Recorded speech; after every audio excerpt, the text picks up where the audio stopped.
Hi there. For this next stitch, we are going to do what is known as a blind stitch. This is the first stitch that you've done where you do not want to see anything on the right side of your fabric. So you can see the sample here. You can see a little bit of the stitching line right on the back of this, but on the good side of the fabric, you don't see anything. So I'm going to show you how that's done. You would use this for a very nice hems, maybe on like a nice dress or a nice pair of men's or women's slacks, because you don't want to see any of the picks or the threads on the good side of this. So again, here we have our sample. I've gone ahead and turned back my hem. I've turned it back about 1/4 inch to 1/2 inch and then 1/2 inch again. So here's my hem on the wrong side of the fabric. And as we work on the right side of the fabric today, you're going to see that you should not see any stitching to that front side. So we're going to go back. If you're right-handed, you're going to start on the right-hand side. And I'm going to have to show this really close up, but you're going to go ahead and bury your knot. Again, I have a single layer thread with a double knot at one end, but you're going to go ahead and bury that underneath your fold. And then what I'm going to do is when I come over to pick up my actual fabric layer, and as opposed to my hem layer, I'm going to go in, I'm going to show you this really close up. You're going to just grab one tiny little pick of the fabric. And when you do that, you will see that it doesn't show you really can't see it very well. I even have very light colored fabric here and black thread, and you can't see that. So that's how you make sure that it's blind. And again, you don't pull it very hard because you don't want it to start puckering, because that'll show all your little picks as well. So once I get back, I'm going to come to this side, and about 1/4 inch later, I'm going to go down and kind of run along I call it stitching in the ditch. It's right along that fold line of your folded back hem. So I'm going to pull my needle up.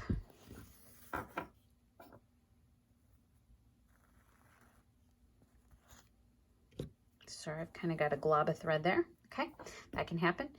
And then again, I'll go back down to my just this single layer, and I'm going to go about 1/4 inch further, and I'm going to pick up one little tiny pick of thread and go ahead and pull my thread through.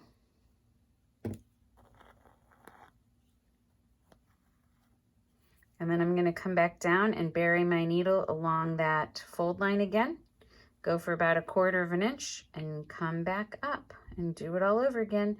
Now, once you get started, you can do a few of these at a time. You just kind of run along the ditch and pop back up and get a pick. And then after you've done a couple, you can go ahead and pull it through.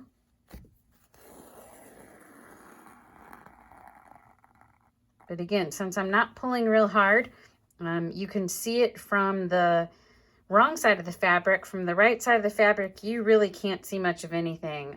You can tad but see it there, but again, if you were normally sewing this, you'd be using dyed to match thread, same color thread, so you would not see anything. So let me show you what we do at the end. One of the things I wanted to point out, I've gone ahead and moved across here, was that I showed you this demo with this really large needle.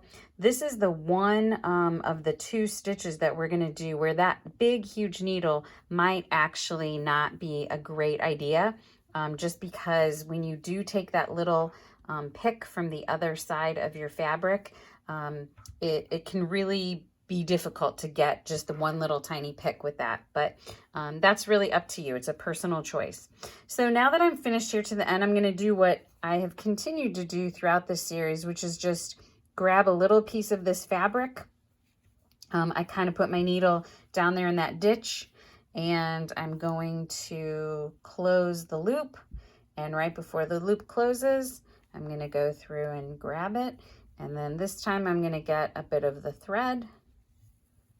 I'm going to close the loop, and right before the loop closes, I'm going to go through with my needle again. 2 times makes a great knot for the end of this stitch. So that is your blind stitch. Again, you can see it from the wrong side, but not from the right side.